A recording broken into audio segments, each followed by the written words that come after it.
Je vous salue, peuple de Dieu. Je me présente, je suis le pasteur Olivier Yao de la mission chrétienne ouvrier de l'Évangile.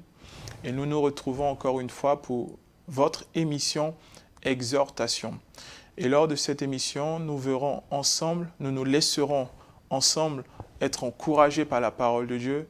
Nous nous laisserons exhorter par la parole de Dieu.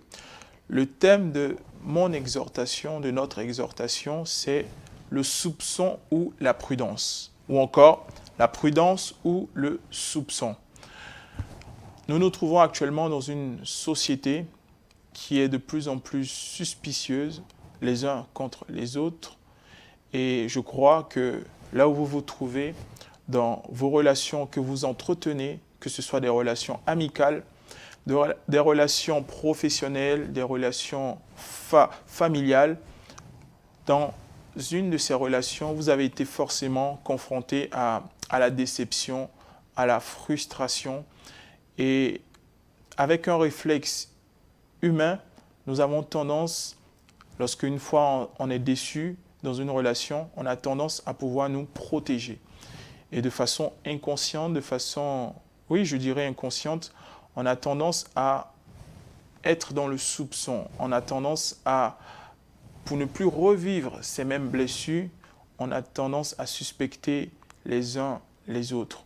Et nous verrons ensemble dans la parole de Dieu, que dit la parole de Dieu quant au soupçon et que dit la parole de Dieu quant à la prudence. Nous verrons ensemble la définition qu'apporte la Bible, la définition qu'apporte la prudence dans l'évangile de Matthieu au chapitre 10. Prenez votre Bible avec moi dans l'évangile de Matthieu au chapitre 10, verset 16. Je lis la parole. « Voici, moi je vous envoie comme des brebis au milieu des loups. Soyez donc prudents comme des serpents et simples comme les colombes. » Je répète, « Voici, je vous envoie comme des brebis au milieu des loups. Soyez donc prudents comme les serpents et simples comme les colombes. » Matthieu 10, verset 16. Retenez très bien ce passage et nous allons aller dans un autre passage de la Bible où il est cette fois-ci question du soupçon.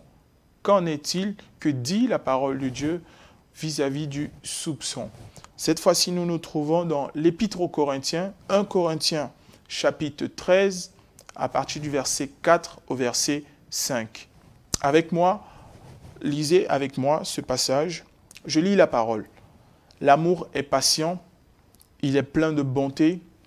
L'amour n'est pas envieux, l'amour ne se vante pas, il ne s'enfle pas d'orgueil, il ne fait rien de malhonnête, il ne cherche pas son intérêt, il ne s'irrite pas, il ne soupçonne pas le mal. » Je répète la dernière phrase. Il ne soupçonne pas le mal. Voilà ici où il est question du soupçon. Donc, dans le premier verset que nous avons lu, dans l'évangile de Matthieu, nous voyons que le Seigneur lui-même qui parlait à ses disciples, à un moment où il leur donnait des conseils, il leur dira, « Je vais certes au Père, je ne vous laisse pas orphelins, je vous laisse le Saint-Esprit, mais il leur dira encore, il leur donnera encore une autre ordonnance, c'est qu'au milieu de ce monde, au milieu des loups, il devait être prudent. » Donc la prudence, nous pouvons déjà voir dans ce passage de Matthieu que c'est c'est un caractère, c'est un sentiment qu'il nous faut entretenir. Dans notre marche chrétienne, dans notre vie de tous les jours, il nous faut faire usage de la prudence. Usage de la prudence, pourquoi? Pour discerner dans chaque situation ce qui est bon, ce qui est agréable à Dieu. Et dans ce deuxième passage, dans l'Épître de Corinthiens, la Bible nous fait comprendre que l'amour de Dieu ne soupçonne pas le mal. Donc on peut clairement ici voir dans l'Épître aux Corinthiens que le soupçon, c'est quelque chose pour nous qui sommes enfants de Dieu, pour toi qui es enfant de Dieu, le soupçon ne doit pas être ton partage. Le soupçon ne doit pas être quelque chose que tu entretiens dans ta vie de tous les jours. La Bible est claire. L'amour de Dieu est patient, il est plein de bonté, il n'est pas envieux. Et pour finir, il dit, l'amour de Dieu ne soupçonne pas le mal. Et lorsqu'on s'arrête sur la définition, juste avec nos différents dictionnaires, la définition étymologique, le soupçon, qu'est-ce que c'est? C'est une opinion défavorable que nous apportons à une personne. C'est des mauvaises pensées que nous attribuons à une personne à tort ou à raison. Et nous pouvons voir simplement avec cette définition-là qu'un enfant de Dieu ne peut pas se retrouver dans un tel comportement. C'est-à-dire, en absence de preuves, on ne peut pas condamner quelqu'un. On ne peut pas condamner une personne en l'absence de preuves.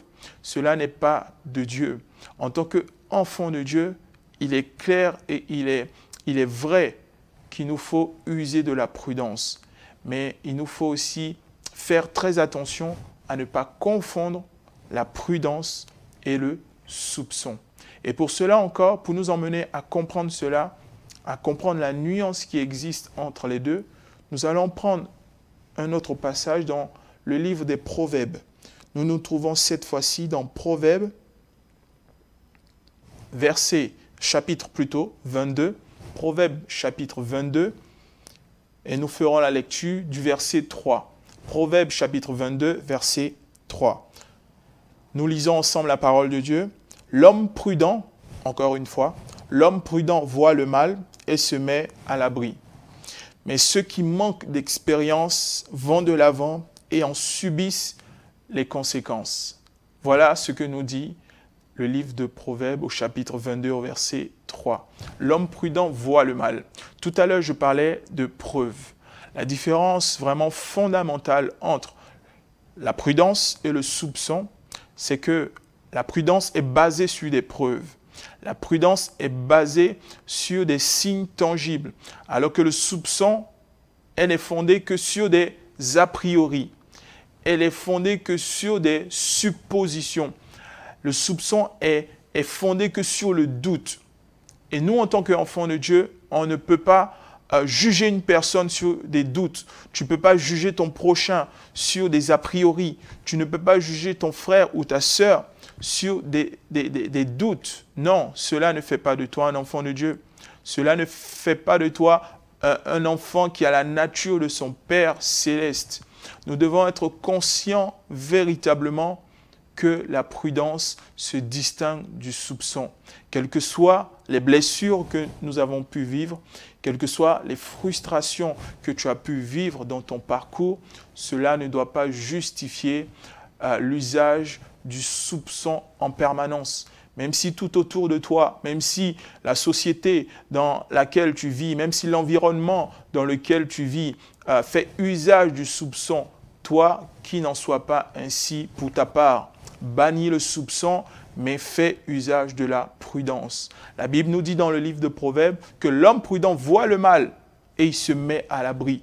Il est clair et net que si nous voyons un danger, si nous voyons un obstacle, si nous voyons de la difficulté, il est clair que nous devons faire usage de la prudence. Le Seigneur lui-même, lorsqu'il était encore très petit, Joseph, Marie ont été avertis par le Seigneur de pouvoir aller en Égypte parce que le gouverneur de la ville où ils étaient, il voulait en tenter à leur vie, à la vie du petit enfant.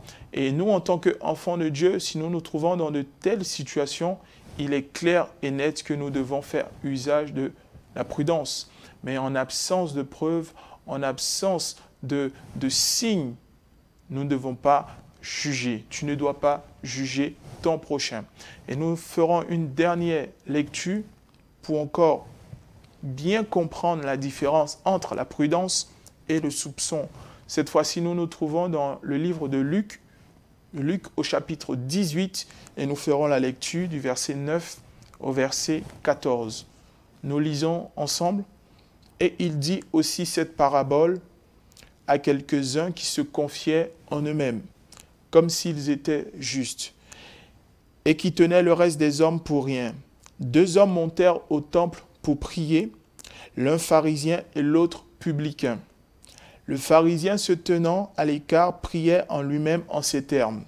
« Ô Dieu, je te rends grâce de ce que je ne suis pas comme le reste des hommes qui sont ravisseurs, injustes, adultères ou même comme ceux publicains. Je jeûne 2 fois la semaine, je donne la dîme de tout ce que je possède. » Et le publicain se tenait loin, ne voulait même pas lever les yeux vers le ciel, mais se frappait la poitrine, disant, « Ô Dieu, sois apaisé envers moi, pécheur. Je vous dis que celui-ci descendit en sa maison justifié plutôt que l'autre. Car quiconque s'élève sera abaissé, et celui qui s'abaisse sera élevé. » Amen. Voici ce que nous dit la parole. 2 hommes, un pharisien et un publicain. Et les pharisiens sont connus comme étant des hommes religieux, donc des hommes qui ont la connaissance de la parole de Dieu, des hommes qui sont, on va dire, intimes à Dieu, de façon théorique. Et ici, il était, dans l'histoire, il était face à un publicain. Publicains, ce sont des hommes qui sont reconnus comme étant des mondains. Ce sont des hommes, voilà, du monde, qui aiment la vie, les plaisirs du monde. Et la Bible nous dit que ces 2 hommes vont aller dans le temple pour prier. Et lorsque le pharisien va élever sa voix pour prier le Seigneur, il va dire une chose, il va rendre grâce à Dieu, ce qui est normal pour tout enfant de Dieu, rendre grâce à Dieu. Et à un moment de sa prière, soyons vraiment attentifs, il va dire une parole, il va dire, je te rends grâce car tu n'as pas fait de moi comme ce publicain. En d'autres termes, le publicain, il a eu cette capacité de discerner que c'était un publicain. Parce que la Bible nous dit que le publicain se tenait loin du pharisien. Mais le pharisien a eu le discernement, certainement par son apparence, de reconnaître qu'il était publicain. Et de là, il va commencer à le mépriser, il va commencer à le juger, il va commencer à soupçonner de mauvaises choses. Il va commencer à attribuer à ce publicain des mauvaises pensées. Il va dire ceci, je jeûne 2 fois la semaine, je donne la dîme de tout ce que je possède. Et le publicain se tenant loin ne voulait même pas lever les yeux vers le ciel. Je vais même encore au-dessus. Il dit, je te rends grâce de ce que je ne suis pas comme le reste des hommes qui sont ravisseurs, injustes, adultères, ou même comme ce publicain.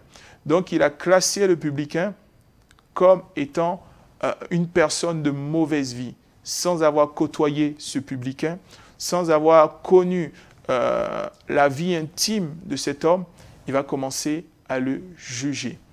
Et la Bible nous dit que de ces 2-là, c'est le publicain qui va être exaucé, qui va être justifié.